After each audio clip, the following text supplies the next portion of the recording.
votes, and we have enough HeartCity voting power to change anything that needs to be changed. Politics, progress, game boards, objects viewed like pawns till we change up our mindset.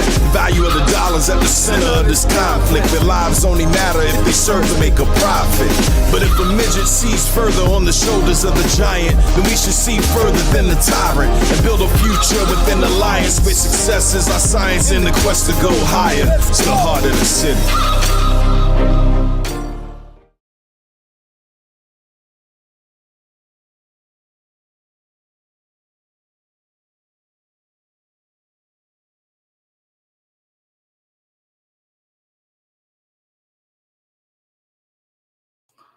Well, clearly, I wasn't mute. I was unmuted. I was muted, not unmuted. So we're going to go ahead and start again. Welcome home. This is HeartCity TV, and I'm your host, Kendall Chase. Tonight's show, leading with passion, moving with purpose. It has been an interesting week. The world has been chaotic. We have experienced loss.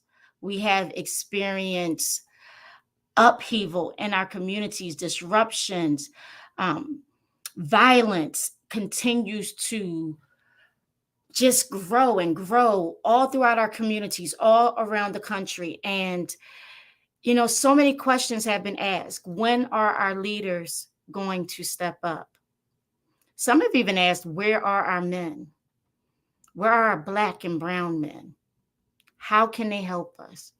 Well, tonight's show, Leading with Passion, Moving with Purpose, is going to show us that there are so many men, so many Black and brown men leading with their own passion, helping our communities and helping individuals move with purpose.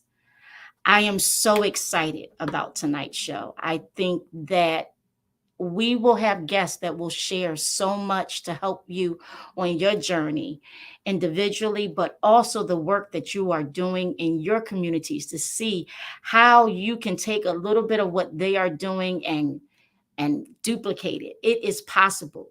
It is truly possible. We are going to start tonight's show with prayer, as we always do.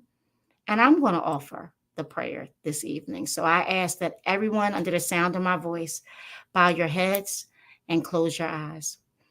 Heavenly Father, I thank you for this evening. I thank you for another opportunity to come and serve you. I ask, Father God, that you heal the hearts and minds of your children. So much has happened throughout this week and in our world. So many are affected by the negative energy on this, your holy week, the week in which we are reminded of your undying love for us. I ask, Father God, that you guide us. Help us to remember what our passions are. Help us to be purposeful in our movement, Father God. I ask that you allow this show to be a vessel for your will and your good. I ask that you bless our guests, bless this platform, and allow us to do all that you have for us this evening. In your name we pray. Amen. So our very first guest of the evening, I met this gentleman many, many years ago when we both had the pleasure of serving so many young people in the city of Philadelphia. It was my pleasure then, and it is my pleasure now to spend some time with Mr. Sean Holmes. Welcome to Heart City, Mr. Holmes. How are you this evening? I'm good. Thank you for having me. I am so very excited to have you. We got to spend some time together in another area of our lives professionally, probably about 10, 12 years ago. And that was a pleasure. And then over time, we reconnected through social media, the power of social media, right? It allows us, when we are separated in physical space, to reconnect with those that have purpose in our lives. And that's when I was introduced to your work another side of your passion. You're leading with passion.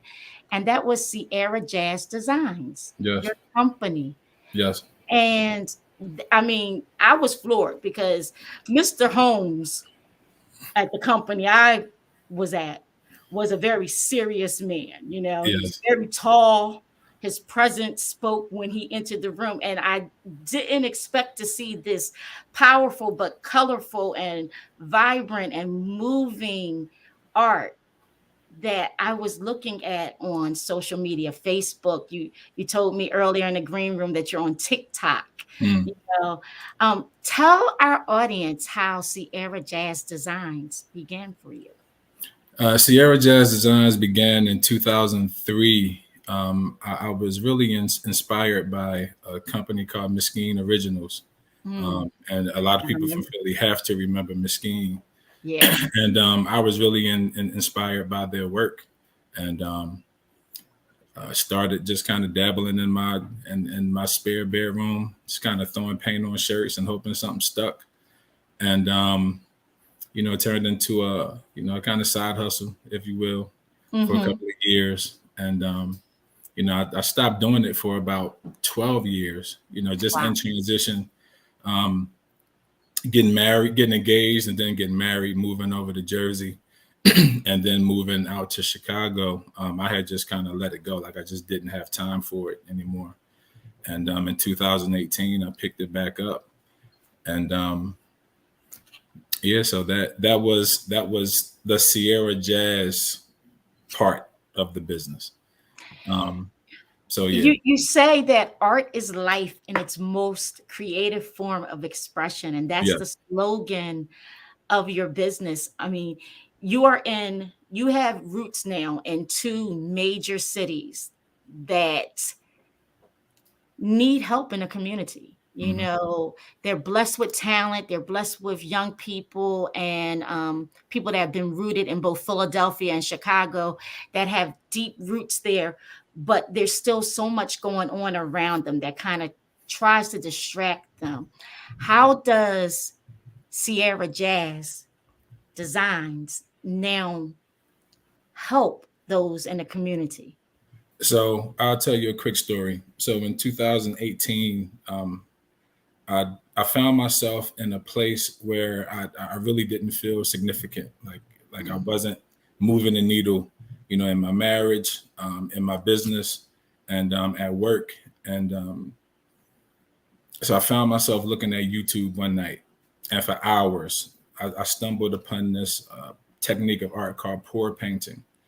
And I just found myself watching video after video after video. And, I got encouraged to really kind of pick art back up. So Mhm.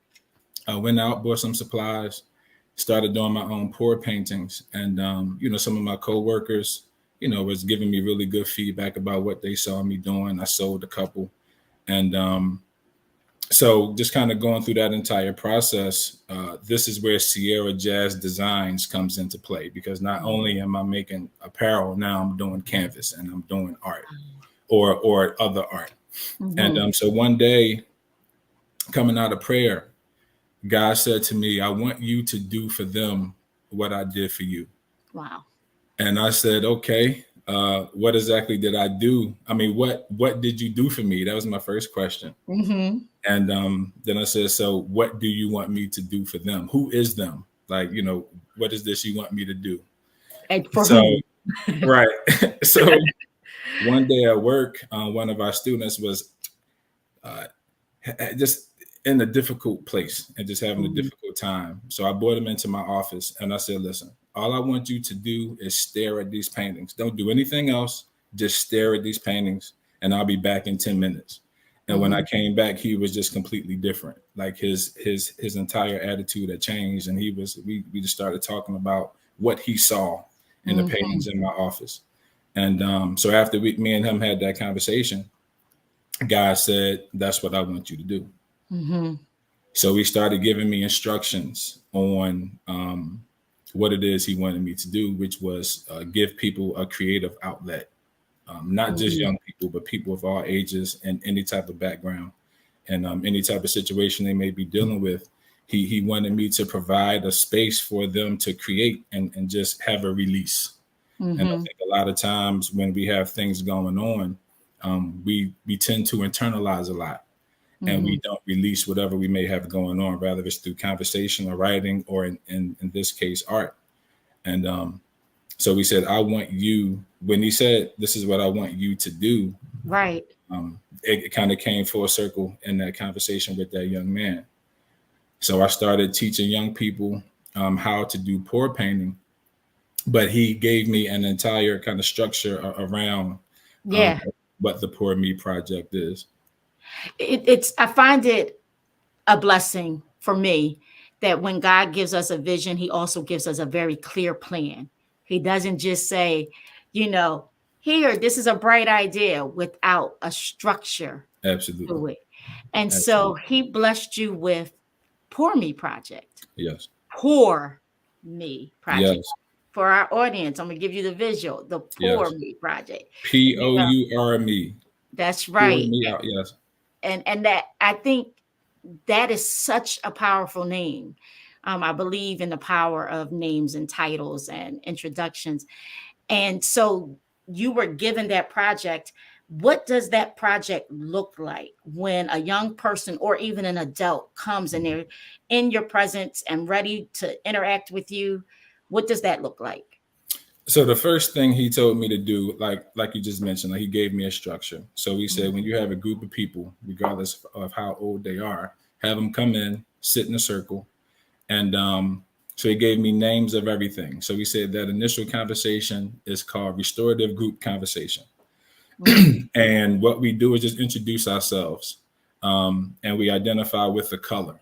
And he gave me the 5 colors he wanted me to use. He said, I want you to use blue, purple, yellow, orange, and red. So blue is I'm great, like I feel good. Purple is I'm just okay. Yellow is I'm kind of right in the middle, I'm neutral. Orange is I'm irritated, and red is I'm mad or I'm sad. So we said have the people introduce themselves and identify with the color.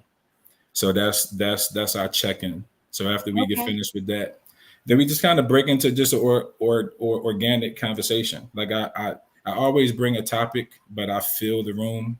And if we could just have a conversation for about 15 minutes to a half hour, then we'll just have a conversation. But if I feel that the room needs a topic to get them going, then I have a topic on deck. So after we get finished with our opening conversation, I just explain what the supplies are. So what is medium? What does medium do to the paint? What type of paint are we using? This is what happens when you pour the paint on canvas. I just kind of give them just detailed instruction on what they're about to do. And then we gear up, we put our protective gear on, our gloves, our aprons, whatever we need to put on. And then we start pouring. So I show them how to mix paint, just to kind of give them this an entire experience. So I want them to be as hands-on as possible, just in case they want to do this outside of the Pour Me project. They know what exactly to do. And so once we get finished with our materials, then we start pouring. And throughout the pouring is just a bunch of encouragement. Like I let them know you're not comparing what you're doing to anybody else's work. Like this is your own piece. Sometimes I tell them to think about something as they're pouring, something that got you upset. Think about that and pour that out, release that, get that off of you, get that off of your chest. So each student or each person is different. They all come to the table with something different. Yeah. But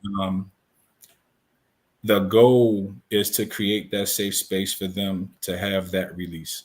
Yeah. And to this point, we've been really successful with that. So has the pandemic affected your ability to implement the Pour Me project? It did.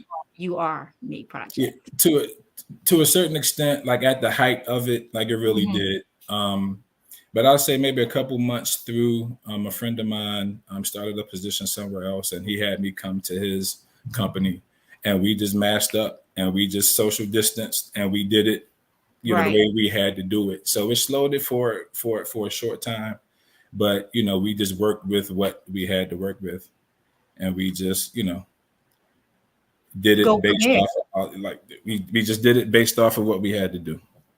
So where can, or what type of organization would benefit from the Pour Me Project? Any organization, any person, regardless of age, race, creed, anybody can benefit, just because this is from the therapeutic nature of it. Anybody or all of us at some point deal with something. And sometimes there's multiple things. And sometimes we have no idea how to deal with that situation. For those of us who may not be connected with God, or not have a spiritual relationship, and they just need something. Some of us that have God to rely on, you still need feet to your faith, so to speak. So it's still action that's required after prayer. So anybody could take advantage of the Pour Me Project. Like, it's not limited to anybody. So as we close up our time together, how can the Heart City family support both Siera Jaz Designs, the Pour Me Project? How can we support all this great work that you're doing? Well, I mean, just having me on tonight, is a blessing in and of itself. But you can find information on the Pour Me Project at SieraJaz.com, SIERAJAZ.com. And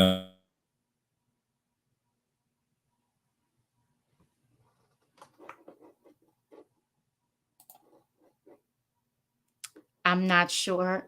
Yeah, I thought that's what happened. So listen, Mr. Sean Holmes and the Siera Jaz Designs, the Pour Me Project. This is an amazing project. Heart City family, he's a Philly guy. He is from our hometown. Bring him home. Yes, he's out in Chicago doing amazing work out there. Oh, he's back. He's back. And I was just telling our audience, bring you home. Bring you back to Philly. Yeah, I heard you. I was listening to you. Thank you. Bring him home. Get him back into the city and let him do some of this amazing work with all of our community, young people, grown-ups, church folk, youth folk, all folk. Let's get you home. But I'm going to let you finish up what you wanted to share. Yeah, everybody could take advantage of the Pour Me Project. So, like I was saying, it's not limited to a group of people. But we all feel a need at some point to release stress or, some type of emotion. So I'm available to everybody that feels like they may need this type of release. I'm going to share with the Heart City family, when you get on TikTok at times, you find yourself looking for entertainment and looking for a way to just kind of disconnect from everything else. And I'm going to tell you, Mr. Sean Holmes, and if you go to the Siera Jaz page on TikTok and just watch him work, watch him do his art, watch him, like the process is soothing. You find some peace in it. You find something settles in your spirit. And it's a very amazing thing to watch. I thank you for sharing your time with us. Heart City family, we are going to put his website on our Facebook page. We want you after the show to go check out his website, go to his social media pages. The same thing we ask you to do for us, we're going to ask you to do for this gentleman. Like his work. The more thumbs up he gets, the more his work spreads wide. And that's what we want to happen, because there is power in this Pour Me Project. He's leading with passion and God gave him purpose. He's moving in that. Mr. Holmes, thank you so very much for joining me this evening. I'm so grateful for our time together. Me as well. Thank you for having me. You're very welcome. Heart City family, on the other side of this commercial, we'll be back. We are bringing back the EKGs, and I'm excited about having this EKG guest with me tonight. I'll see you on the other side. How those fries you've been craving? I'm hot, and I'm steamy, and oh man, do I smell delicious. I'm calling your name. Oh, Doug. Doug.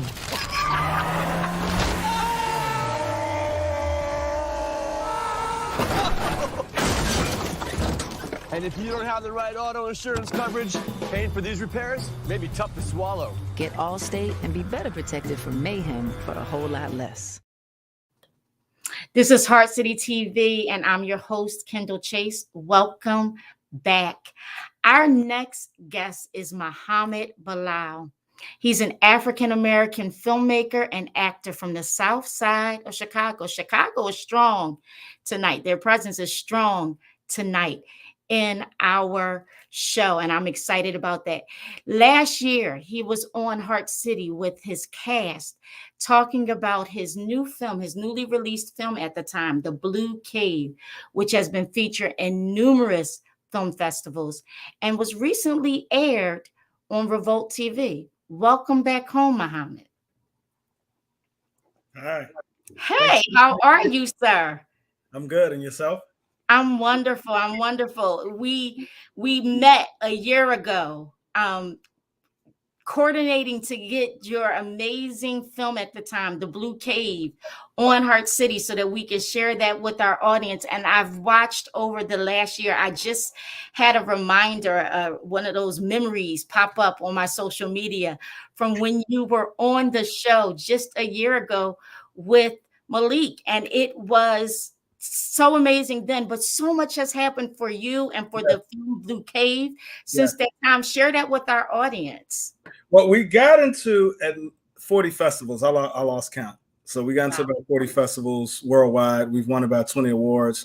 I think the biggest thing was recently after we won a hip hop film festival, we got aired on Short and Fresh on Revolt TV. So we're really happy about that. And a lot of our actors have moved on to do bigger things. Camden, who played Little Ali, was on Abbott Elementary, and he did a lot of television. So a lot of the actors have gone on to do bigger projects. And the film, I mean, it's still getting to festivals as we speak. So. And you just finished up a new project. Yes, Perdido. So I just did another film that we shot on the South Side of Chicago that is dealing with the stigma on mental health and how it impacts Black men. But not just Black men, also Black women, because the main character in this film has a wife, and just the impact it has on us, and just a generational issue with how we avoid mental health and bottle things up. So the film is primarily about a man who reluctantly goes to get therapy to unpack a lot of childhood trauma. Mm-hmm. So, and that idea came because a lot of people wanted to know with the Blue Cave, well, what happens next with a young man who has come out of the trauma? What happens after the trauma? Mm-hmm. So Perdido, while not connected to the Blue Cave, is how some Black men deal with their trauma and how therapy can really help them unpack and live a more fuller life, if you will.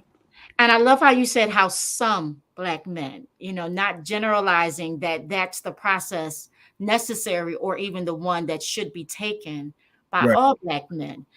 You partnered or collaborated in some areas of the film with some local roots here in Philadelphia. I believe Black Men Hill. They helped me with crowdfunding, so I got a lot of support from Tasnim Suleiman and Douglas Reed. So Reg, that whole team over there, they helped out. Black Men Hill helped out a lot, especially in the beginning. And throughout, they were supportive of the film and my crowdfunding video also. So shout out to Black Men Hill. They helped out tremendously, as did Heart City did. You helped out also with the Blue Cave, which was the piece we really used to do the crowdfunding for the next one. So listen, it was easy to support great work. I'm gonna be very honest with you. It's so easy to support great work, and you really, Blue Cave blew our minds away. We were so just astonished at the film. Like, we wanted more, but we knew it was supposed to be short, but we wanted more, you know. It was supposed to be short, people. It's called a short film for a reason, but you finished it and you were like, well, what's next? You know, and so it was very easy to get behind what could be next for you and for your talented production team. Listen, I invited you tonight to join me for the EKGs. That's our favorite segment here at Heart City. We dive deep into some amazing topics or very poignant topics that are happening across the country, affecting Black and brown people. And I want to know, are you ready for the EKGs? I'm ready. I'm ready. I'm ready. This is the EKG, the part of the show where we place America front and center on the monitors of the American people. We will look for irregularities in the heartbeat, offer solutions on the issues we find in order to make America healthy once again. So fire up the machine. Let's start the EKG.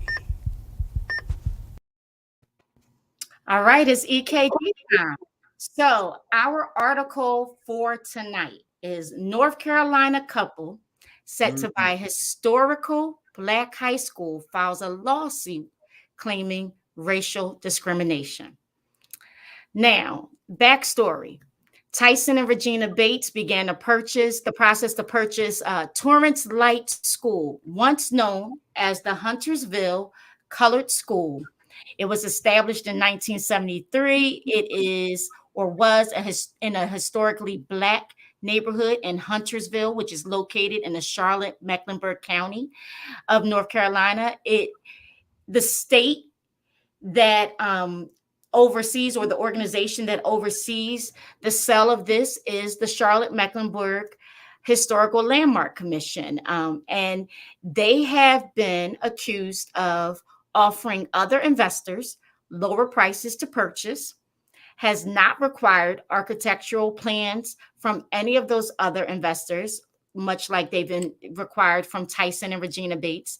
And they have refused, in light of their efforts not to move forward, to refund any of the 2 down payments of $5,000 each that the Bates put down on this property. They believe that the Landmark Commission does not want the school, which would be geared towards underdeserved Black and brown children in this gentrified community, which is now 80% white and 12% Black. So it was historically known as being predominantly Black, and it's been gentrified. That is not happening. So the Bates are very clear about what they are seeking as compensation. They are seeking $25,000, the return of their $10,000 total deposit, and they would like the Torrance Light School to be sold to them for the cost of $1. Muhammad, you're from Chicago. You spent some time in Philadelphia and our surrounding areas, and I believe you are now in New York City. Yep. I think the both of us know the impact of gentrification on our communities. Yes. Yes, it's tremendous. It is tremendous. Yes. I mean, and I think for me, and I want to see if, what your thoughts around this is, how does, we talk about gentrification in a very present state of mind of how it impacts housing and, the community and how it looks in present day. But this article is showing us the possibility of how it erased our past as well. What did you take from this article around that? I mean, when you look at just systemic racism in this country, it's par for the course. I'm not surprised by it at all. Right. I taught history for a number of years in New York City. And even when you're teaching history and you want to teach about Black history, it's really American history, but our history, you have to find supplementary materials. Materials to supplement the textbook, because it's not in the textbook. You have to dig for it because they want to bury it, right? And I think gentrification is the same thing. I mean, that's essentially what it is. You're replacing one group that is lower income with a group that makes more money. In this situation, I can understand why they don't want them to have that school. It's going to bring a Black population back to this historical school, and they don't want that. And underserved. Now, if they were opening up a private school, they probably would have had better luck with getting that property. But I think even then it might have been an issue too, because this is a Black couple and they probably really don't want Black people there. I remember learning in college when I was an undergrad that 2 to 5% is the tipping point for Black people living in a predominantly white neighborhood before it becomes an issue in a lot of white communities. Right. So 12% is probably problematic. So to have a school there, the population you bring in, I'm sure they consider to be undesirable because this couple, they want underserved. They were very specific. Right. So that community, they're probably thinking our property value, we don't want these people over here, not just because they're Black, but also low income. So I think two things are going on. But one thing that was shocking to me, the fact that they took their deposit, like the boldness and the audacity of this. Audacity. Yeah, you take the money and then, this stuff is public record. So they must have known that this group of former educators, I remember reading they were former educators, that's right, with all the resources to look up public records to see how they were treating others. So I think that's just a boldness. I don't know if it's a Southern thing where it's so bold, because we have racism all over the country. We do. Yeah. But so I don't know, but that's pretty bold for them to take their money, refuse to give it back, and then allow a white purchaser to get it for half of what they was going to give it to this Black couple, right, and then have less stringent requirements for the white couple. So the boldness for me was also, I was taken aback by that as well. I reside down here in North Carolina, and I'm honestly not too far from the Huntersville area. And I remember as a young person, my father, his hometown for his mother's hometown is the neighboring city of Mooresville to Huntersville. And I remember driving as an 8, 9, 10-year-old down from Philadelphia, that it seemed like a forever drive. I mean, I don't even know some days how I ended up in North Carolina, but it felt like a forever drive to get down here, only for my grandmother in the 80s and the 90s to remind us that there's a line that goes from Mooresville through Huntersville that you don't cross. You don't cross, even in the 90s. And so just maybe that line is still there. It's just not as vocally expressed. And we've kind of pushed the envelope a little bit too much. You are a filmmaker, and in essence, that makes you a bit of a historian. And you just told us that you taught history. Yeah. How do we preserve our history in a society that is continuously kind of tweaking the rules to make it go away or to make it not easily accessible for the next generation? Doing what you're doing, what I'm doing, what these educators are doing, making sure our stories stay alive and they're being told. That's how we stop them from burying who we are and what our history is. So these Black educators, they're bringing attention to something I didn't know existed. I didn't know about this historic school that existed that's closed. So the fact that this white, probably, I'm assuming, this is an assumption, this people who are running this landmark association, while they were trying to bury this idea, I don't think they realized that they would inadvertently make this, because I read that you got somebody from Johnny Cochran's firm who is dealing with this. So now you have people all around the world doing research and looking at this. So I think efforts like this, legal efforts to keep our history alive, you got purchasing efforts. These people are trying to buy property, this Black couple. These trying to buy property of a historically Black school for Black children. And it was established in 1937. Exactly. Way back when, back in the day. And then like what you're doing with media, right? To get this story out there. And then I think filmmakers also play a role because we're using entertainment to really immerse people and capture people. And that's the thing I love about film. They don't even know they're learning because they're so into the story. And, they're done being immersed in the story. It does have an impact on them. Even with a short film, like, the Blue Cave. Right. So I think we all have that role to play to tell stories, whether it's through edutainment, entertainment, education, media, to use our platforms to make sure we push back by not letting these stories be buried. Because when you rely on others, we know this, you rely on others to tell your story, they will distort your story, bury your story, or change it. It won't even be the same by the time they're done filtering it. And so for those that say, it's no longer predominantly Black, why do we need a school in an area where when the children come out of school, no one or the majority of the individuals that are around them won't look like them. Is there an importance in keeping the location is there principle in that, I guess? Yeah, I think there's always a principle in preserving your history. So an institution that Blacks, that's historically Black in 1936, that's important. In 1936, we couldn't legally go to school with whites in most parts of the country, right? Separate people until 1954? Right. And schools really didn't get desegregated to the 70s. And then another game was played with the suburbs and, redlining and other things. Right. So I think it is important to preserve our institutions and our history. But I also think for some reason, and I think this is the racism that you get, and it's done in a clever way, in a subtle way. Anytime Black people want to be around Black people, for some reason, it's problematic. No culture or no other group gets asked, why do you want to be around people who look like you? Why do you do that? So why that fear exists, I probably can guess. We probably could both come up with some reasons, but I feel like Black people get the most pushback when we want to have our own institutions and we want to be around each other, even in a school. Right. So I think it's a problem whether we're standing on a corner and it's not so safe. We're congregating, right? If we're congregating, even in a classroom or at a school. So I think that's the deeper question that we probably would have to pose to those who have an issue with it.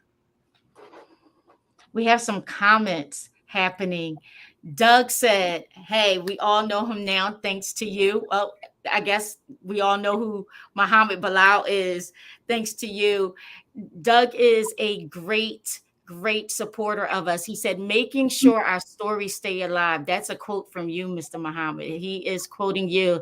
And I think it is so very important.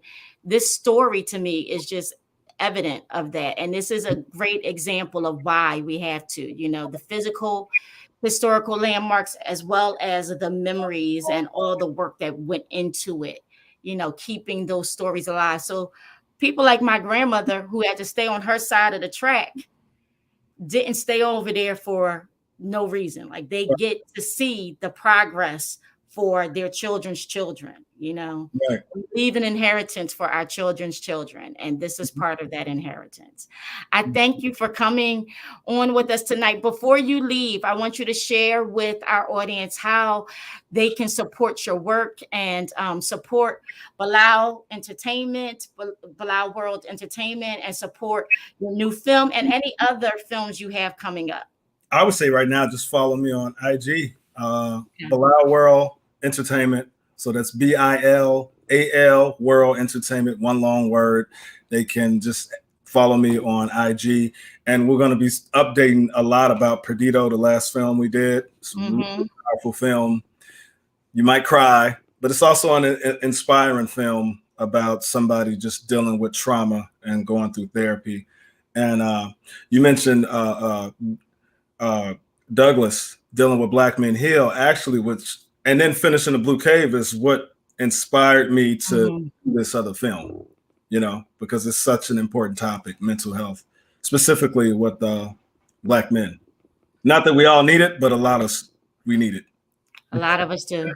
Right. A lot of us do. And listen, a good cry is always welcomed, at least for, I think, many women. We enjoy. But a lot of us don't believe it's okay to cry. It somehow challenges our perception of manhood.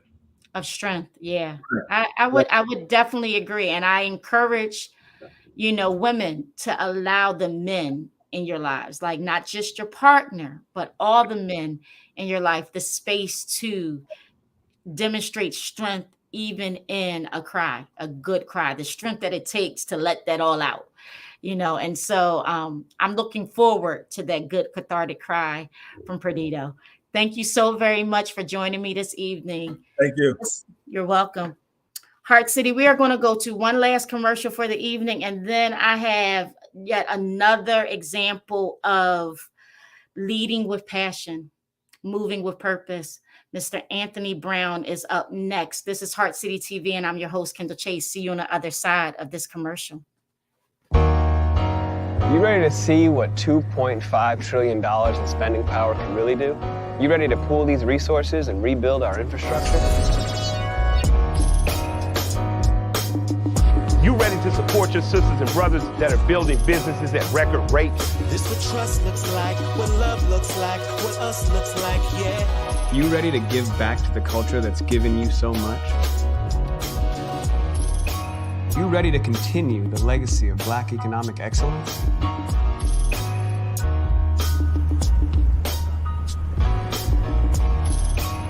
You ready to work hard and play harder? You ready to let the Black dollar circulate? This what trust looks like, what love looks like, what us looks like, yeah. New type of leveling, new type of excellence. You ready for a banking platform designed for us to win? ¿Estás listo para unirte en nuestra colección de soñadores?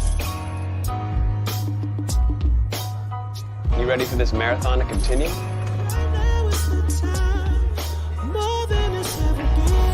You ready to bet on Black for real? Then get ready for Greenwood. New type of leveling, new type of excellence. This is our time.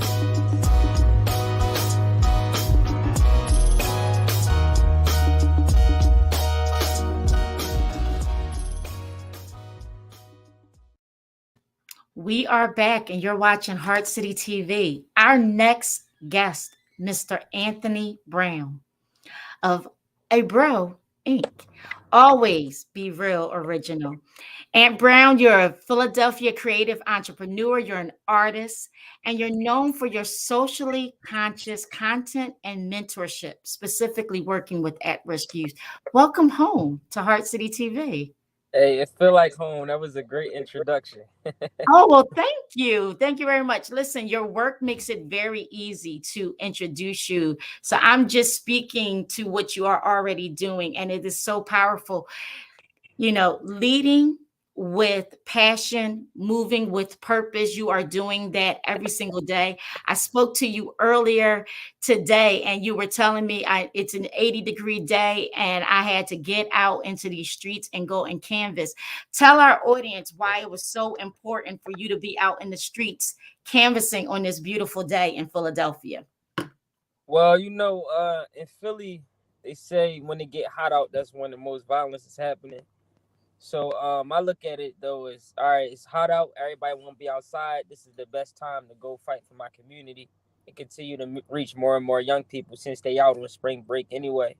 So yeah, it was important for me to get out there today. You know, I'm out there every week for real. But you know, today instead of just having fun doing something other, I decided to continue to do something that adds to the mission that I'm on.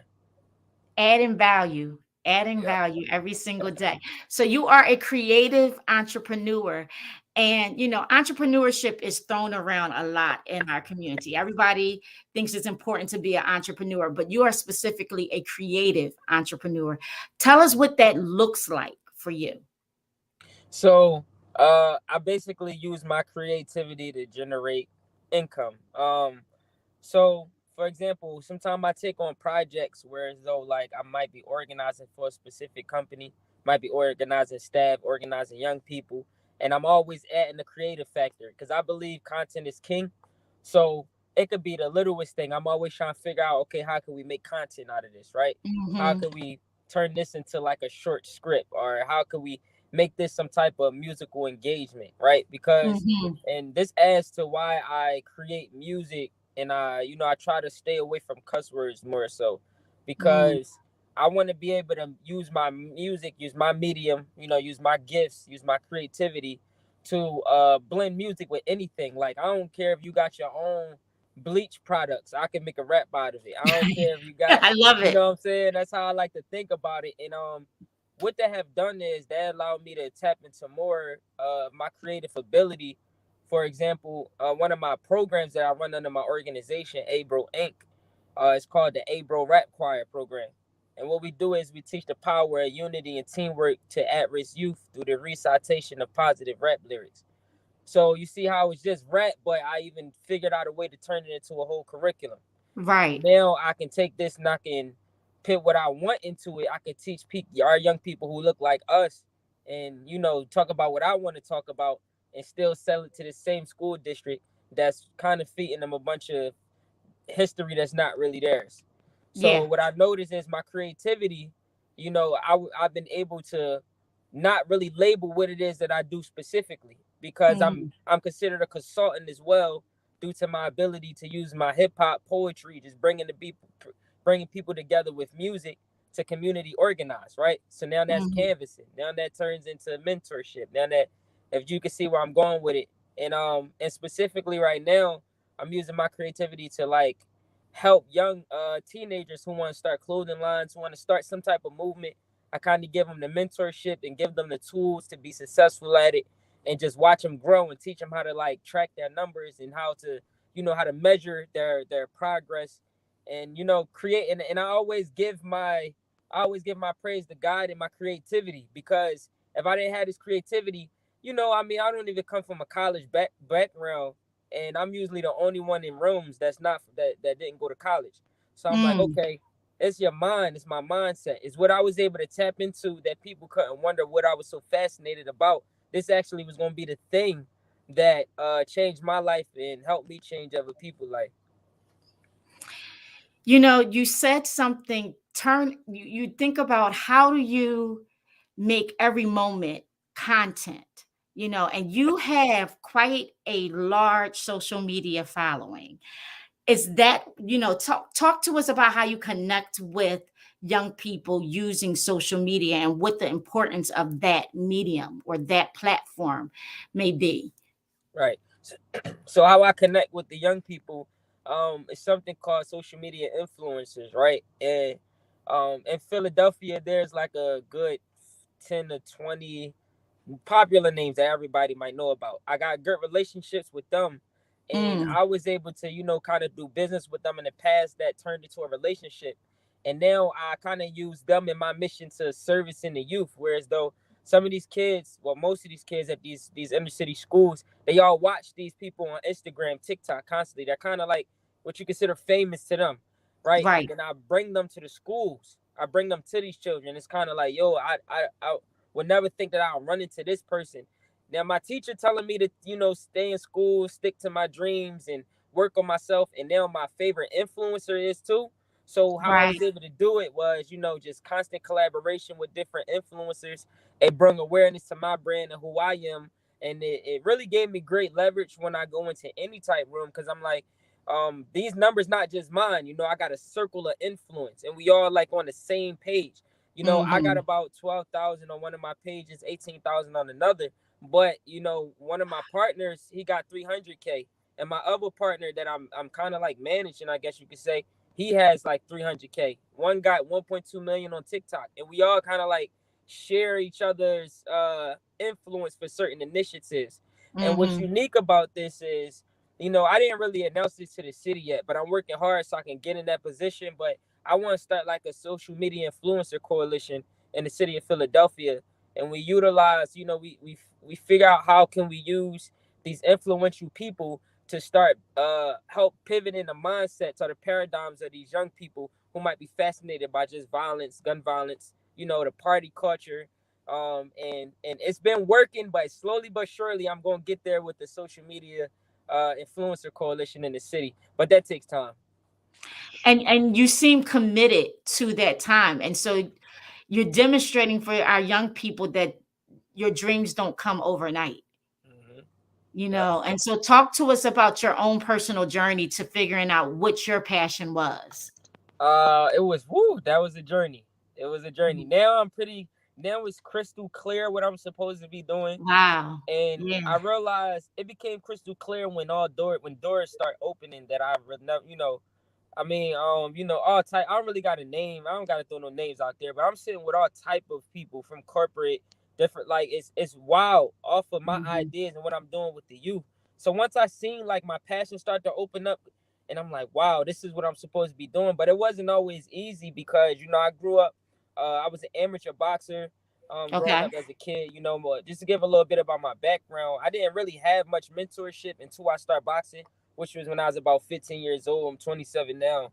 And it wasn't always crystal clear, because when you go to your family members and say, you know what, I'm going to be a rapper, I'm going to be an artist, it's like, but I'm like, no, hold up. Like, my music, my content, they're going to be curriculums. Like, I'm going to sell these to schools, and eventually I'm going to have my own creative arts academy. I got a whole vision with it. But, you know, nobody really believe until you do it. So it wasn't easy. I had to get a lot of no's, but, you know, we believe no means next opportunity. I had to take, you know, YouTube courses just to learn stuff about marketing or organizing, or kind of like, you know, psychology a little bit, just how to talk to multiple people, how to use your mouthpiece and use your voice as a tool. And it wasn't hard, because I ran into so many roadblocks that made me discouraged. But, you know, I like to believe, you know, I believe in self-discipline and, you know, determination. I'm a very ambitious person, and I knew I couldn't give up. Like, I'm just like, you know what, I don't come from a family that's financially stable, that know anything about economics, that can teach me about entrepreneurship. I'm actually a first generation entrepreneur. So I said, you know what? I'm just going to go out there and I'm going to adjust as I go. I'm going to learn as I go. I'm going to get mentorship. Anybody from the older generation that want to give me some gems, I'm going to take it. I'm going to process it. I might not use it 100% for everybody, but I'm going to take a little bit from everybody and just, you know, develop my own being. It was really difficult, but once I figure out that mindset, and this is why I take mentorship so serious, because there's people who made the mistakes that I did, right? So now I'm able to have a more open conversation and be more vulnerable when I talk to somebody who do the same work that I do or similar, and I can really take in the gems and be like, dang, man, I really did mess up from doing that. I'm glad that you told me that. Now I can, you know, I can make those adjustments. And now I can teach that to my students. You know, it's wild. And this is why I realized I'm supposed to be doing this work, and I can't stop even when I feel like I want to, because I got fifth graders thinking differently, 5th, 6th, 7th, 8th, like, and I'm just seeing my circle of influence. I'm seeing where I'm heading, and I'm like, yo, man, we on to something really influential and impactful with this thing, because not only just because it's popular, but it's purpose and it's intention behind it.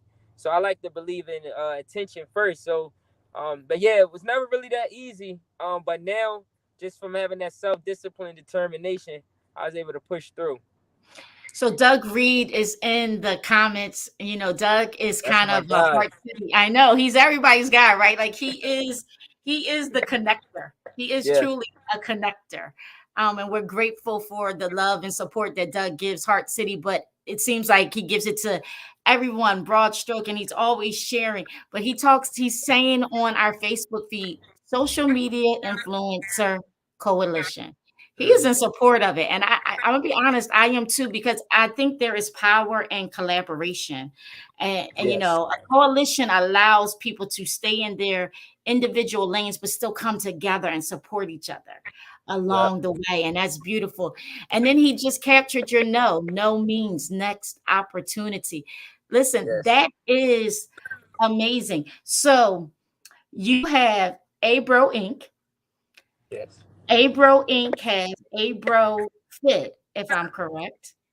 Yes. You know, and all of these things work in synergy with each other. So tell us a little bit about how AbroInc works or moves throughout the city and how people can connect with it. So AbroInc is a creative arts initiative. Our mission is to service the inner city youth and educate them through arts and entertainment by 3 of our main programs. One is the Abro Experience. That's a middle and high schools tour. We bring social media influencers and entrepreneurs to the schools. And then next is the Abro Rap Choir, which I was talking about earlier. We teach the power of unity and teamwork through the recitation of positive rap lyrics. Then we have the Outreach 215 under Abro. That's an outreach program that we do in the summertime. We go from rec center to rec center, block party to block party, and we engage with the youth. We feed them, get them resources and tips on how to stay safe for the summer. Abro Fit is actually the clothing sector that I created out of it, and we use that. We actually we sell this merch to help fund our initiatives for our programming. So if you know, Abro stands for Always Be Real Original. It's a creative arts. I mean, it's an acronym, and I got it from a young person actually, like that was just like, hey bro, like he just kept saying it. And I'm like, you know what? If my target audience is the young people and the young people keep saying this, why not turn that into a movement? And Right. my long-term vision for AbroInc as the nonprofit, you know, I want to see it grow into having a creative arts academy. Like I said, like, you know, Wow. right now in that Abro rap choir, we also partner with the Cadence of Philly step team. So a Mhm. friend of mine, she wanted to start a step team. I'm like, look, man, I got the kids. Let's collaborate. So now we holding Yeah. auditions, and we about to start a female empowerment group for our young sisters. And how that would look, you know, we got the Dune Day Festival. We got a couple different things we're gonna be performing at. And I just want to have that center. I want to be that resource hub for not just all around resources that young people need, but you know, this is for the creatives. If you want to come and learn photography, anything that just empowering your creativity, I hope AbroInc could really have all of the resources for the young people. So as a product of the Conestoga Angels out of West Philly, I was back in the day, and I'm a little bit older than you. We're not gonna put my age out there because I'm gonna let my You visual look just good though. You look good. thank you. Thank you. I appreciate that. I'm gonna tell you that step team and just the power of teamwork that I learned in marching in a drill team, 10 years, and the power of dedication on those hot summer days, 90 degrees, and still marching in full uniform, boots and a hat up and down the streets of West Philly and all over the country after a while. It is powerful, and it can definitely shape your determination meter in a young person. And I thank you so, so very much. How can our audience support AbroInc? Well, for one, you can follow me at Ant Brown ENT. That's AntBrownEnt, which is short for Mhm. entertainment. You can follow my organization page on Instagram at AbroInc. That's AbroInc. AbroInc. Our website, we ain't even really launched it yet, but the domain is up, so y'all can go check it out. We do got some content up there at abroinc.org, abroinc.org. And if you want to donate, you can donate on a website. But more so, I just want people to follow us. I feel like word of mouth is the best word of mouth. I would before I would have you donate anything, I would rather you share my organization's information or work that I'm doing to a family member, friend, auntie, sister, nephew. I don't care. Play my music at the cookout if you want. You feel me? Like Right. just word of mouth. We just trying to spread this thing. And that's really how you can help me by sharing it. I'm also sharing this content that y'all watching right now. Like and it's a village, you know. I believe in that community, the power of people coming together. So any way you can support me is like that, you know. Just support me, support the people that I support, and those who support me. Listen, AbroInc, I am excited about your work. Heart City will have you back. We are always going to be a platform for your initiatives. Just let us know how we can support, how we can share what you're doing. We're excited about the potential of the social media influencer coalition. I mean, I am speaking it into existence from my mouth to God's ears. Father God, give it all that it needs. And as Doug Reed said, it's a family affair. With listen, that's cookout music right there. Anson already gave us the tracks for the cookout music. Is clean, so grandma can sit at the cookout and still hear his music and not give you the side eye and pop you when you walk by and tell you to turn the music off. Because I got an 86-year-old grandma, and she will slap you over some music. Me too. Feeding her ears properly. So I understand. I thank you so very much for joining us this evening. I know you've had a busy day serving our community, and you still saw it, you know, in your heart to come and spend some time with us. And we bless you. We say God bless to you and all your endeavors. Thank you so very much. Thank you for having me. I appreciate it. Y'all make sure y'all follow me and check me out. Thank you. Big shout out to Heart City TV. Thank you. Listen, I don't know if you felt the energy I felt tonight. Being in a space with men that are leading with passion, moving with purpose. Their stories were so purposeful. Their stories were given a structure and specific ways and goals to meet, and they all saw fit to share those talents and those gifts with our communities, with God's people. I'm excited about their work. I'm excited about Siera Jaz Designs and the Poor Me Project, about Bilal World Entertainment and his films. I mean, we have to support our entrepreneurs. These are socially conscious entrepreneurs doing amazing work. Ant Brown and AbroInc. Guys, they said what Heart City says every single week: like, subscribe, and share. Like, subscribe, and share. The power in a simple like, subscribe, and share is amazing. You don't know how much that changes the direction for all of us and our individual lanes. We encourage you to do that, not only for Heart City this evening, but do it for Siera Jaz Designs, do it for Bilal World Entertainment, and do it for AbroInc. This is Heart City TV. I'm your host, Kendall Chase. Go forth and do great things.